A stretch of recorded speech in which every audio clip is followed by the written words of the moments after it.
వేళ్ళల్లో వేళ్ళు పెట్టుకుందాం. కాళ్ళు 2 క్రాస్ చేసుకుందాం. కళ్ళు 2 మూసుకుందాం. కళ్ళజోడున్న వాళ్ళు తీసేద్దామండి. పక్కన పెట్టేద్దాం. ఇది సుఖ స్థిర ఆసనంలో ఎవరికి అనుకూలంగా వారికి కూర్చోండి. ఎలాంటి ఇబ్బంది లేకుండా.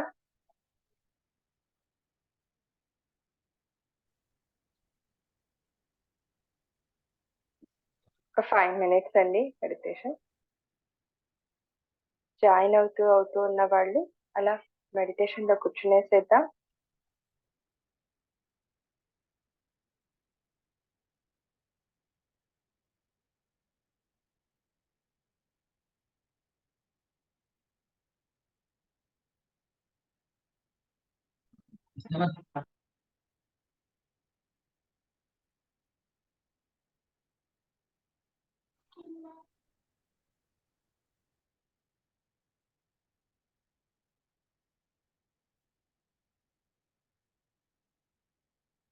అప్పుడే ఎవరు కూడా శ్వాస మీద ధ్యాస పెట్టకండి.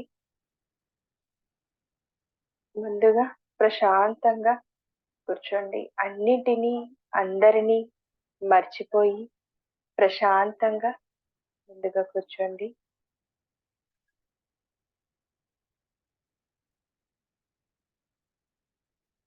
ధ్యానం అంటే శ్వాస మీద ధ్యాస.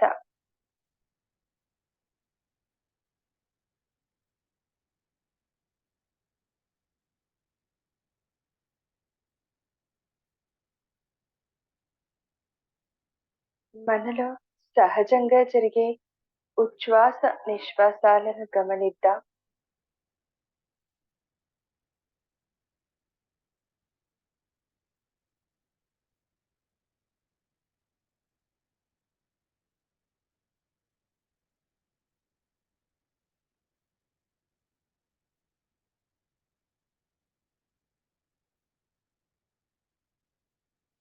వచ్చిపోయే ఆలోచనలని గమనిద్దాం. కట్ చేయకండి. కట్ చేశారంటే మళ్ళీ మళ్ళీ వస్తాయి. ఎవరు కూడా కట్ చేయకండి. వచ్చే ప్రతి ఆలోచనని గమనిద్దాం.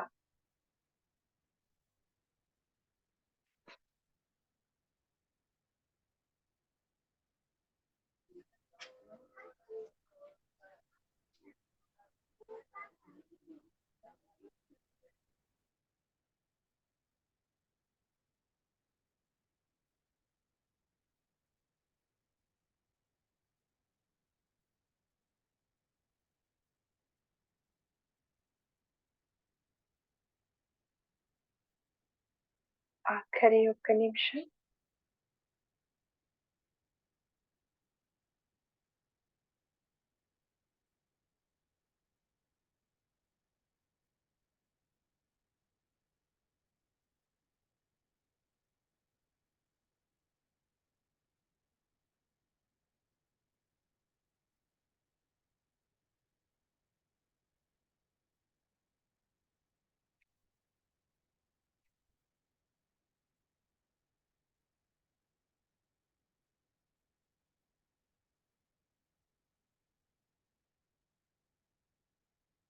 ధ్యానం అంటే శ్వాస మీద ధ్యాస.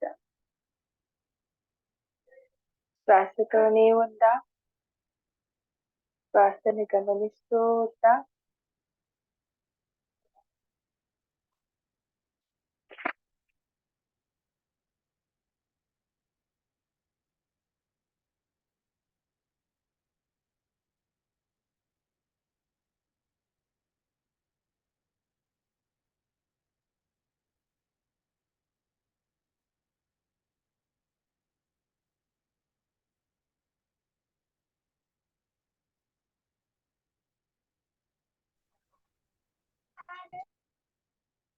Okay friends. Last 20 seconds.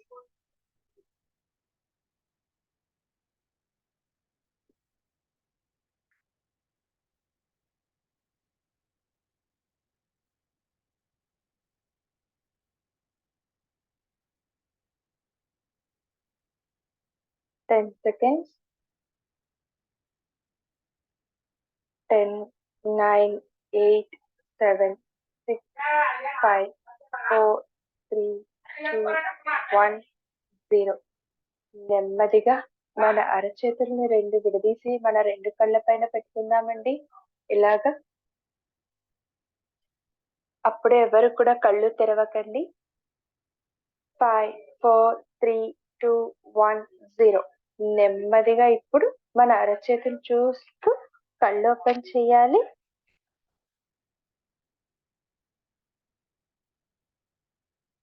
Yes. ఈరోజు ఈ చక్కటి ధ్యానానికి ఒక్కసారి ధన్యవాదాలు తెలియజేసుకుందాం చప్పట్ల ద్వారా. థ్యాంక్ యూ సో మచ్ మీ అందరికీ కూడా ధన్యవాదాలు, కృతజ్ఞతలు. అలాగే ఎవరైతే మాకు ఈ ధ్యానాన్ని అందించారో పరమ గురువు అయిన పత్రి మేడం గారికి నా ఆత్మపూర్వక ధ్యానాభివందనాలు తెలియజేసుకుంటున్నాను. అలాగే ఇక్కడున్న ప్రతి ఒక్కరికి కూడా ఈ చక్కటి అవకాశం కల్పించిన సిరికి నా కృతజ్ఞతలు కూడా తెలియజేసుకుంటున్నాను. Thank you very much. Thank you Siri. So ఇవాళ ఎవరైనా కొత్త వాళ్ళు ఇంకా జాయిన్ అయ్యారా అండి? హాయ్ సిరి, ఉన్నారా? సిరి ఉన్నారా?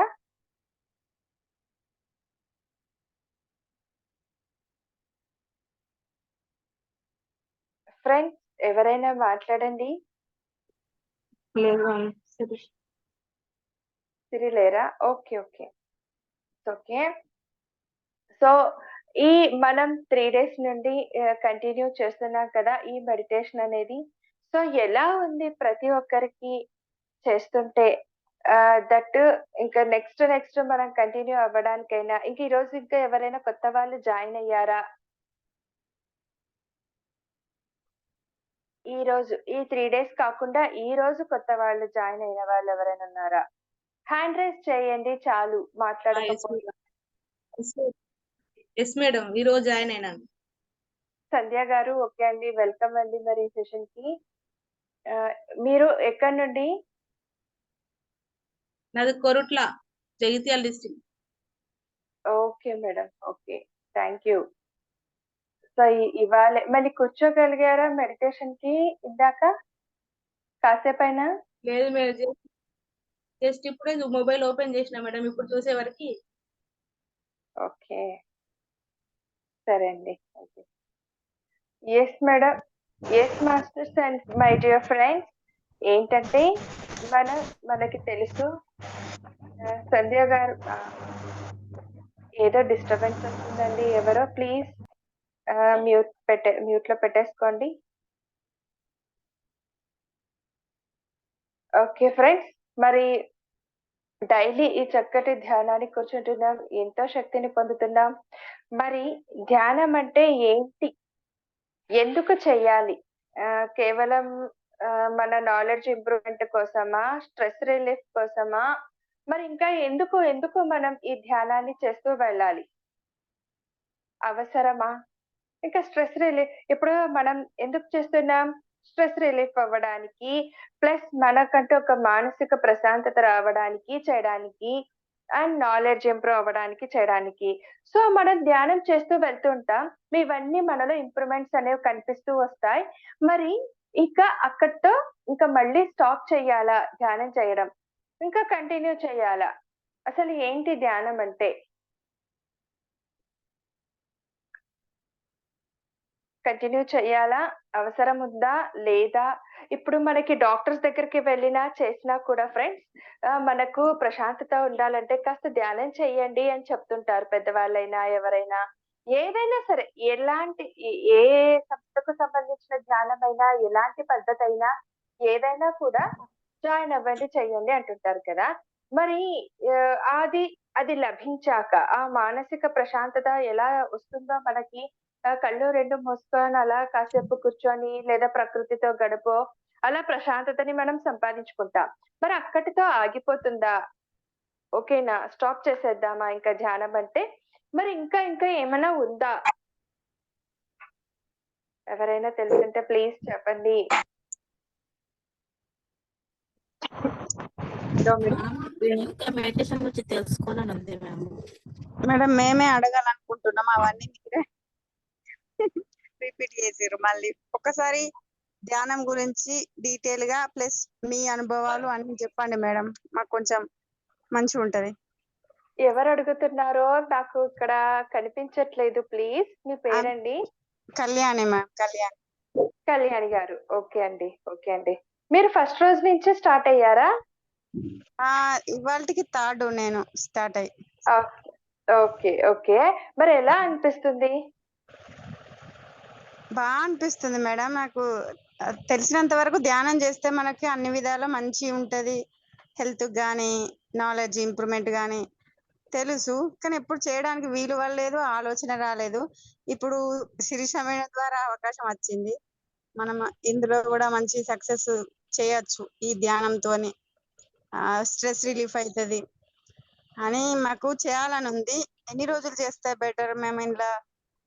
ప్లస్ మేము దీన్ని సాధన ఎన్ని రోజులు చేయాలి, ఎన్ని రోజులు చేస్తే మాకు అలవాటు పడుతుంది? మేము ధ్యానం చేస్తున్నప్పుడు ఏమవుతుందంటే కంటిన్యూస్ గా ఆలోచనలు ఏదో ఒకటి వస్తూనే ఉంటున్నాయి. ధ్యాస పెట్టలేకపోతున్నాం, ఏదో ఒక డిస్టర్బెన్స్ అవుతుంది. మనం శ్వాస మీద ధ్యాస ఖచ్చితంగా పెట్టాలంటే మేము ఎన్ని రోజులు చేయాలి చెప్పండి madam. Thank you so much అడిగినందుకు.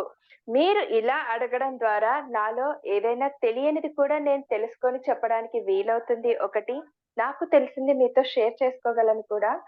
Friends, thank you so much madam first of all అడిగినందుకు. నేను అందుకే అడగమని చెప్తాను. ఎందుకంటే అందరూ మనం అంతా కూడా కొత్తగానే ఇప్పుడిప్పుడే మనం మళ్ళీ జాయిన్ అయ్యి నేర్చుకుంటున్నాం కాబట్టి అడగాలి. ఇలా అడిగితేనే మనకి డౌట్స్ క్లారిఫై అవుతేనే ధ్యానంలో మనం ప్రశాంతంగా కూర్చోగలుగుతాం కదండి ఫ్రెండ్స్. Yes madam. సంజన గారు కూడా హ్యాండ్ రైజ్ చేశారు. మేడం, ఈ డౌట్ క్లారిఫై అయ్యాక మీకు మళ్ళీ ఛాన్స్ ఇస్తాను. ఎందుకంటే మళ్ళీ ఫ్లో ఎటో వెళ్ళిపోతుంది కదా, అందుకని చెప్పేసి ఫస్ట్ కళ్యాణి గారు అడిగిన విషయం చెప్దాము. మేడం, ఫస్ట్ మనం ధ్యానానికి కూర్చునేటప్పుడు ఏ ఖచ్చితంగా ఆలోచనలు వస్తాయండి. తప్పకుండా అంటే తప్పకుండా ఆలోచనలు అనేవి వస్తాయి.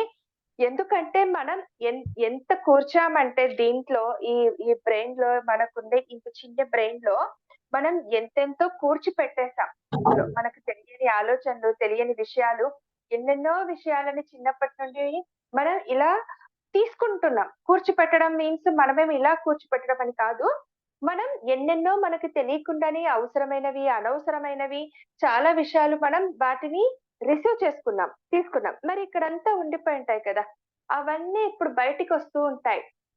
ఎప్పుడైతే ధ్యానానికి మనం ఉపక్రమిస్తామో, కూర్చుంటామో, సిద్ధమవుతామో, శారీరకంగా మానసికంగా కూర్చున్నప్పుడు అప్పుడు బ్రెయిన్ కి ఒక రెస్ట్ అనేది దొరుకుతుంది, విశ్రాంతి అనేది దొరుకుతుంది. అంతవరకు విశ్రాంతి ఉండదు. మనం ఎప్పుడు బ్రెయిన్ కి రెస్ట్ ఇవ్వాలని కూడా మనం ఎప్పుడు కూడా అనుకోము, మనకు తెలియదు కూడా. నాకు తెలిసి అనుకోము కూడా. ఎంతసేపు ఉన్నా అలసిపోయామంటే శరీరానికి ఇస్తాం. మళ్ళీ శరీరానికి రెస్ట్ ఇస్తాం కదా మేడం, నేను పడుకుంటాను కదా, రెస్ట్ తీసుకుంటాం కదా అంటే మనం ఇచ్చేది శరీరానికి రెస్ట్, మనసుకు కాదు. మన మనసుకు రెస్ట్ ఇవ్వం మనం. చూడండి, అబ్జర్వ్ చేయండి. మనం నిద్రలో ఉన్నా కూడా మనకి ఏదైనా ఆలోచన ఉందంటే అదే ఆలోచనతోనే ఉంటాం, రిపీట్ చేస్తుంటాం. ఒక్కొక్కసారి ఉలిక్కి పడతాం ఆలోచన నుండి. భయం వేస్తుంది, ఎలా ఈ సందర్భాన్ని దాటాలి, చెయ్యాలని చెప్పేసి ఇలాంటివన్నీ జరుగుతుంటాయి కదా. అందుకని మనకు ధ్యానంలో ఉన్నప్పుడు కంపల్సరిగా ఆలోచనలు వస్తాయి ఫ్రెండ్స్. రావాలి కూడా. ఎందుకంటే మనకి వస్తున్నాయి అంటే మనకి పోతున్నట్టు లెక్క, మన నుండి వెళ్ళిపోతున్నాయని అర్థం అండి. ధ్యానంలో ఎక్కువ అవుతున్నాయి, బాడీ పెయిన్స్ అయినా కానీ, హెడ్ భారం అవుతున్నట్టున్నా కానీ, చేసినట్టు కానీ, ఆ భారం అంతా ఫస్ట్ లోపలంతా పేరుకుపోయింది. ఇన్ని రోజులు బయటికి రావాలి కదా. అంటారు కదా, డాక్టర్స్ అయినా పెద్దవాళ్ళైనా కూడా ఏదైనా సరే మనకు జలుబు వచ్చినా, జ్వరం వచ్చినా, ఏదైనా వచ్చినా మన మంచికే. లోపల ఉండి మనకి నెమ్ము చేరుకున్న జలుబు అనేది ఆ నెమ్ము అనేది బయటికి పోయి జలుబు ద్వారా మనకి ఉపశమనాన్ని ఇస్తుంది. మనం ఒక వారం 10 రోజులు సఫర్ అవుతాం, బాధపడతాం ఆ జలుబు నుండి, కానీ మనకు మంచే చేస్తుంది ఆ జలుబు. లోపల ఉన్న బ్యాక్టీరియా అంతా బయటకు పోతుంది. నెమ్మ అనేది చేరుకోకుండా లంగ్స్ లో మనకి క్లియర్ అవుతుంది, చేస్తుంది. అలా పోకుండా అనుకుంటారు నాకు ఏ జబ్బు రాలేదు, నేను బాగున్నానని చెప్పేసి. అలా కాకుండా లోపలనే పేరుకుపోయి ఉంటే ఎలా లంగ్స్ లో ఇన్ఫెక్షన్స్ వస్తుంటాయి. అలా కాదు కదా మనకి రావాల్సింది. కాబట్టి ఏం చేయాలంటే ఇది కూడా అంతే. లోపల ఉన్నవంతా బయటకి వస్తూ తగ్గిపోతుందండి. ఒకానొక సమయంలో తగ్గిపోతుంది. ఎంత టైం పడుతుంది అంటే మనం మనలో సాధన పెరిగే కొద్దీ, సాధన చేసే కొద్దీ. ఊరికే నేను ఈరోజు 10 నిమిషాలు చేశాను, 20 నిమిషాలు చేశాను, నాకేం ఇది అవ్వలేదు, నాకు ఇంకా ఇబ్బందిగా ఉంది, అలా ఇలా అనంటే అది చేయలేమండి. మనకి రిజల్ట్ అంత తొందరగా అర్థం కాదు. అంటారు కదా పిండి కొద్ది రొట్టె అని, చేసుకున్న వాడికి చేసుకున్నంత అని. అలాగా మనకి ఎంత సాధన చేసుకుంటే మనకి అంత త్వరగా అంతలాగా అర్థం అవుతూ వస్తుంది. ఆ ఫలితం యొక్క అర్థం మనకి తెలిసొస్తూ వస్తుంది. సో అందుకని మనం వీలున్నంత నేను అదే చెప్పాను కదా, మనకెప్పుడు పని ఉన్న వర్కింగ్ ఉమెన్స్ అయినా, ఇప్పుడు మనం వర్క్ చేసే వాళ్ళమైనా, ఎంప్లాయీస్ అయినా ఎంతో మంది ఉంటారు. ఎప్పుడు మనకు టైం దొరక్కపోయినా రాత్రిళ్ళు టైం దొరుకుతుంది. పడుకునే ముందైనా టైం దొరుకుతుంది. అట్‌లీస్ట్ ఈరోజు 10 మినిట్స్ కూర్చున్నాం. అరే 15 మినిట్స్ కూర్చుందాం. ఈరోజు కుదరని, నాకు బాడీ సహకరించట్లేదు, నాకు కుదురుతుందో లేదో ధ్యానానికి లేకున్నానని అనుకోకండి. కంపల్సరీ ప్రయత్నించండి అంటున్నా. కూర్చోండి. అలాగే ఎర్లీ మార్నింగ్ గూడా కూర్చోండి. మీరు 6కి లేస్తారనుకోండి, 5:30కి లేవండి. ఒక హాఫ్ అన్ అవర్ ముందు లేవండి. హాఫ్ అన్ అవర్ ధ్యానం చేసుకొని వెళ్ళండి. ఆ డే అంతా చూడండి మీకెలా ఉంటుందో, ఆ మైండ్ సెట్ ఎలా ఉంటుందో అబ్జర్వ్ చేయండి, గమనించండి. నేనందుకే ధ్యానం అంటే ఏంటి? ధ్యానం అంటే శ్వాస మీద ధ్యాస అనేది ఒక ప్రక్రియ. సో, ధ్యానం అంటే ఏంటి అని నేనెందుకు క్వెషన్ వేశానంటే, ఎందుకు మిమ్మల్ని ఇదంతా అడిగానంటే, మరి మనం ఇంతటితోనే ఆగిపోదామా?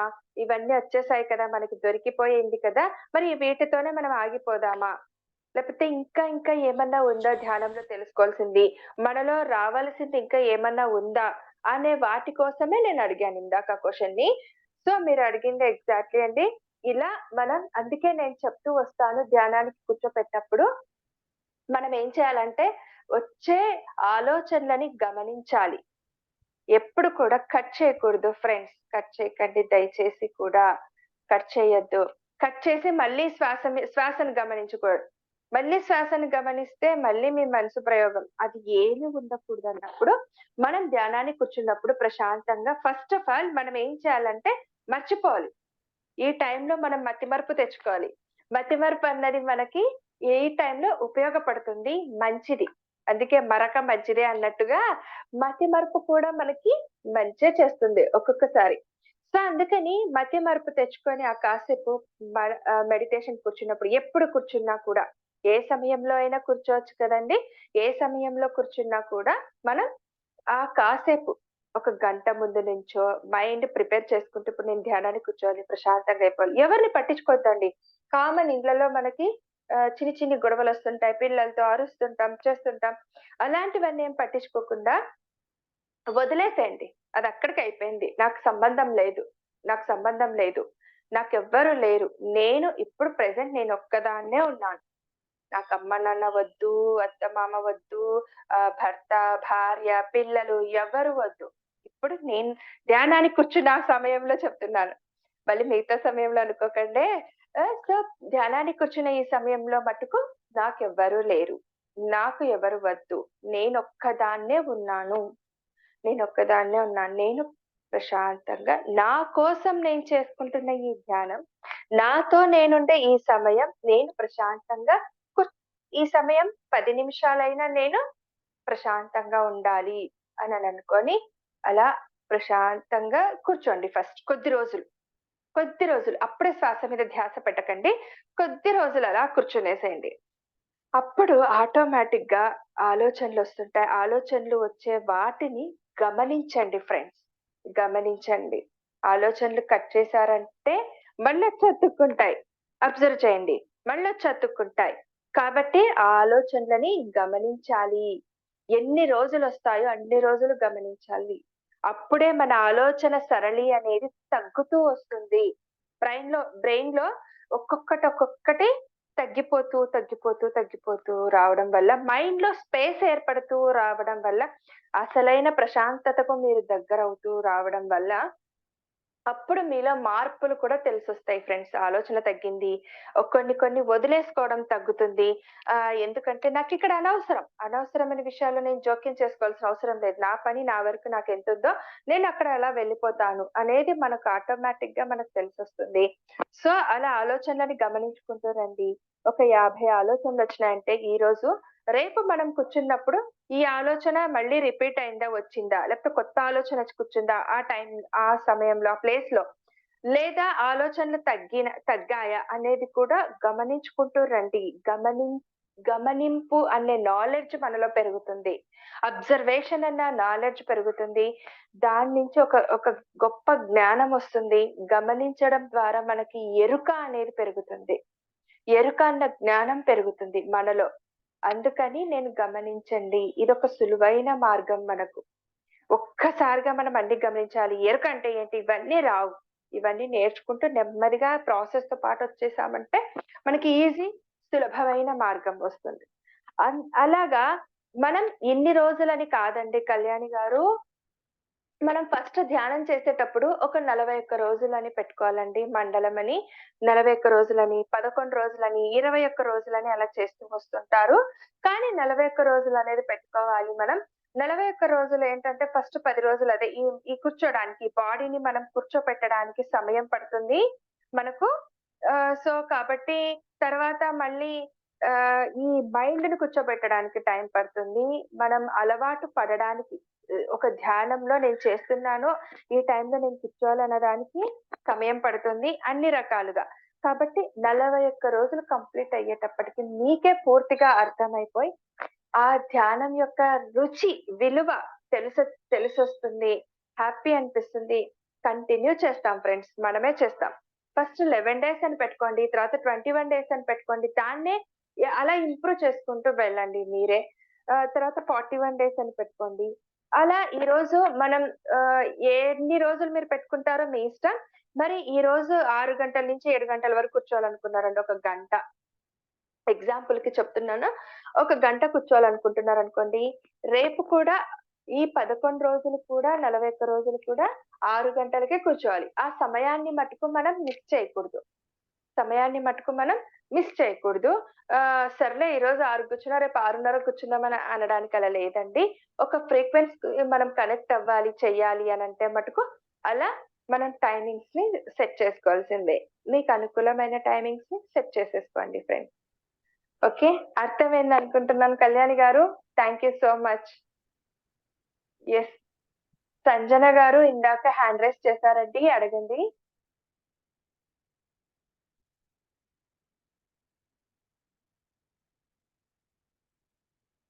ధ్యానం అంటే నేను చెప్తున్నాను ఫ్రెండ్స్, మార్పు. ధ్యానం అంటే ఏంటంటే శ్వాస మీద ధ్యాస అనేది ఒక ప్రక్రియ, ప్లస్ శ్వాస మీద ధ్యాస అనేది మనకు ఒక దారి ఏర్పడుతుంది.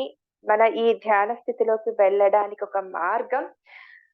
సో ఈ మార్గం ద్వారా మన జీవితంలో చాలా అంటే చాలా గొప్ప మార్పుల్ని చూస్తామండి. పెద్ద మార్పుని చూస్తాం. కేవలం మనం ఈ ధ్యానం ద్వారా ప్రశాంతతని పొందుతాం. ఎస్, ఫస్ట్ మనకు రావాల్సింది అదే. కాబట్టి ప్రశాంతతని పొందుతాం, మానసిక ప్రశాంతతని. నాలెడ్జ్ పెరుగుతుంది, ఒక దారి ఏర్పడుతుంది, ప్లస్ మన ఆలోచన విధానం మారుతుంది, ఆలోచన సరళి మారుతుంది, మన ప్రవర్తన తీరు మారుతుంది ఫ్రెండ్స్. మన ప్రవర్తన తీరు కూడా మారుతుంది. సో ఇన్ని లాభాలు ఉంటాయి. మన ఆరోగ్యం కుదుట పడుతుంది, మన ఆరోగ్యం బాగుపడుతుంది. ఇవన్నీ మార్పు వచ్చాక, మన ఆలోచన విధానంలో మార్పు వచ్చాక, మనం యాక్టివ్ గా తయారయ్యాక, మరి మనం ఏ పని చెప్పినా ఏం చేసినా కూడా మనం చాలా చాలా ముందుకు వెళ్తాం ఈజీగా. ఈజీగా ముందుకు వెళ్ళగలుగుతాము. ఏ సమస్య వచ్చినా కూడా yes, I can face it. నా కొరకే నాకు వచ్చింది ఈ సమస్య, నేను ఎదుర్కోగలనన్న కెపాసిటీ నాలో నాకుంది, ఆ కాన్ఫిడెన్స్ నాకుంది కాబట్టి నాకు వచ్చింది అని ఆ సమస్యను మనం ఈజీగా ఎదుర్కోగలుగుతాం ఫ్రెండ్స్. ఇక నా అనుభవాలు చెప్పమని చెప్పారు కళ్యాణి గారు. ఏంటంటే నా మా అనుభవం నేను ఈ ధ్యాన మార్గంలోకొచ్చి 8 ఏళ్లవుతుంది. నేను కూడా అనారోగ్యం కారణంగానే ఈ ధ్యాన మార్గంలోకి రావడం జరిగింది. సో, ఇంతకుముందు ధ్యాన మార్గంలోకి రాకముందు నేను ఒక బయటికి వెళ్ళొచ్చినా, మా హస్బెండ్‌తో నేను మూవీస్‌కెళ్ళొచ్చినా, లేకపోతే ఎక్కడికైనా వెళ్ళేసొచ్చినా, లేదా పని చేశాననుకోండి, ఈరోజు కొంచెం హెవీ స్ట్రెయిన్ అయ్యాననుకోండి, లేదా స్పీడ్ బ్రేకర్స్ పైన బైకెళ్ళినా చేసినా కూడా కొంచెం హెడేక్ పెయినొచ్చినా, స్టమక్ పెయినొచ్చినా ఒక 2 డేస్ కంపల్సరీ నేను రెస్ట్ తీసుకునేదాన్ని. నాకు చేతనయ్యేది కాదు. ఒక పని చేస్తాను. పని చెయ్యనలా అనేం కాదు. చేస్తాను. బట్ నాకు ఎక్కువ హెవీ వర్క్ చేయడం కానీ, కంటిన్యూయస్‌గా చేయడం కానీ అలా జరిగేది కాదు. మధ్యలో కంపల్సరీగా ఒక రెస్ట్ తీసుకునేదాన్ని. కాకపోతే ఆఫ్టర్ మెడిటేషన్ ఈ ధ్యాన మార్గంలోకొచ్చాక, ధ్యాన సాధన పెంచుకున్నాక, జ్ఞానం పెంచుకున్నాక, ఆ ఎరుక వచ్చాక నాలో ఇప్పుడు ఎలా అంటే నాన్ స్టాప్‌గా పనిచేస్తానండి. ఉదయం లేచిన దగ్గర నుండి నాన్ స్టాప్‌గా ఇంతటి వరకు పడుకునేదాకా పనిచేస్తూనే ఇంకా ఏం పని దొరుకుతుందా? లేకపోతే సైలెంట్‌గున్నానా? నాకిప్పుడు పని చేయకపోతే తోచకుంది. అంతే అట్ ద సేమ్ టైమ్ అంతే యాక్టివ్‌గా ఉండగలుగుతున్నాను. అలసిపోవట్లేదు. అలసట అంటూ లేదు. రెస్ట్ తీసుకుంటాను. కూర్చునేటప్పుడు ఎలా అంటే ఇప్పుడు నాకు రెస్ట్ దొరుకుతుంది. పనిలోనే రెస్ట్. మనం చేసే పనిలోనే మనం రెస్ట్ తీసుకుంటూ రావాలి. ఎప్పుడు నాకు అర్థమయ్యిందంటే మా అమ్మాయి మ్యారేజ్ విషయంలో. మా అమ్మాయి మీన్స్ ఇక్కడ మా అక్క కూతురు తను. మాకు పిల్లలు లేరు. మాకు మ్యారేజ్ అయ్యి 18 ఇయర్స్ అవుతుంది. మాకు పిల్లలు లేరు. సో, అదంతా వేరేది స్టోరీ. అది మళ్ళీ చెప్తాను నేను మీకు టైమ్ ఉన్నప్పుడు. ఇప్పుడు టైమ్ అవుతుంది కదా! సో, అలా నాలో అంత మార్పొచ్చింది ఫ్రెండ్స్. చాలా చాలా మార్పొచ్చింది నాలో. ఎదుర్కోగలను. ఇప్పుడు ఏ సమస్య వచ్చినా, ఎలాంటి ప్రాబ్లమ్ వచ్చినా, నేను ఫస్ట్ వెళ్లి మెడిటేషన్‌లో కూర్చుంటాను. కాసేపు అలాగా కూర్చుంటాను. ఏమీ ఆలోచించను. ఈవెన్ ఆ సమస్య గురించి గూడా నేను ఆలోచించను. అస్సలు ఆలోచించను. జస్ట్ అలా ఊరికే కూర్చుండిపోతాను. కంపల్సరీగా నాకు ధ్యానం తర్వాత ఆ సమస్యకు పరిష్కారం అనేది లభిస్తుంది. దొరుకుతుంది. ఆ నమ్మకం అనేది మనకు రావాలి ధ్యానం పైన. రావాలి అంటే ముందుగా మనం సాధన చేయాలి. సాధన చేస్తేనే కదండీ ఫ్రెండ్స్ ఏదైనా కానీ మనకి సమకూరుతాయి. ఏ పనులైనా కానీ కదా! కాబట్టి సాధన చేద్దాం. ఇంకా ఇంకా ఎంతెంతో మనం ధ్యాన శక్తిని పొందుదాం. ధ్యానం ద్వారా జ్ఞానం లభిస్తుంది. ధ్యానం ద్వారా ఆరోగ్యం లభిస్తుంది. ధ్యానం ద్వారా సర్వ భోగాలు లభిస్తాయి. సకల ఏమంటారు? సకల ఆరోగ్యం, సర్వ భోగాలు, సకల శక్తి ఎవ్రీథింగ్ మనకు లభిస్తుంది. ఏది అనుకున్నా మనం సాధించగలుగుతాం. అది రావడం కాదు, మనం సాధించగలుగుతాం. మనలో ఆ కెపాసిటీ పెరుగుతుందండి. సాధించగలిగేంత నమ్మకం నాలో, ఆ దృఢ విశ్వాసం మనలో పెరుగుతుంది. అందుకే ఇవన్నీ మార్పొస్తాయి. మనం ఏదో ఒక టైంలో సన్నగిల్లుతాం. ఏదో ఒక పెద్ద సిట్యుయేషన్ వచ్చిందనుకోండి, అలాంటి టైంలో మనకు సన్నగిల్లిపోతాం. నాకే వచ్చింది ప్రాబ్లమ్. ఎందుకొచ్చింది నాకే ఈ ప్రాబ్లమ్? సో, నాకెందుకు రావాలి? నేనేం తప్పు చేయలేదు కదా! అలా ఇలా ఎన్నెన్నో అనుకుంటుంటాం కదా! సో, అలాంటివన్నీ కూడా మనకి సమసిపోతాయి. ఈజీగా వాటన్నింటికి సొల్యూషన్ దొరుకుతుంది. యెస్! ధ్యానమన్న ఒక గొప్ప శక్తి మనతో పాటుగా మనకుంది. మనం భయపడాల్సిన అవసరం లేదు అనేది మనకు తెలిసొస్తుంది ఫ్రెండ్స్. ఈ ధ్యాన సాధన ద్వారా నాలో కూడా అలాంటి మార్పులే వచ్చాయండి. అలాంటి మార్పులే వచ్చాయి. చాలా చాలా నేను కూడా ఈ మార్పు ద్వారా నా జీవితాన్ని నేను చాలా ఆనందంగా యాక్సెప్ట్ చేస్తూ, అంగీకరిస్తూ ప్రతి విషయాన్ని, సందర్భాన్ని అంగీకరిస్తూ నా జీవితంలో ఎదురయ్యే ఏదైనా సరే యెస్! నా కొరకే వచ్చింది ఇది. మాస్టర్స్ ఎవరో డిస్టర్బెన్స్ ఉందండి. ప్లీజ్ మ్యూట్ చేసుకోండి. Hello ma'am. చెప్పండి మేడం. మేడం చాలా బాగా చెప్పారు. Madam thank you. Meeting time అవుతుంది. మనం రేపు కంటిన్యూ చేద్దామా? Okay madam. అందుకే నేను టైం చూసుకుంటున్నాను. ఓకేనా? యెస్. మేడం బిజీగా ఉన్నారు. రిజిస్ట్రేషన్ ఉందంట. మీటింగ్ చేసుకుందాం. Okay madam. Yes. Exactly. Okay. Thank you so much నాకు ఈరోజు మరి ఈ ఆపర్చునిటీ ఇచ్చినందుకు. Thank you so much. అందరికి కూడా. మళ్ళీ మనం రేపు కలుద్దాం. Okay bye madam. బాయ్ అందరికి. హ్యాపీ నైట్ అండి. Good night everyone. Good night. ఇంతవరకు అర్థమయ్యింది అనుకుంటున్నాను. Thank you so much. Yes.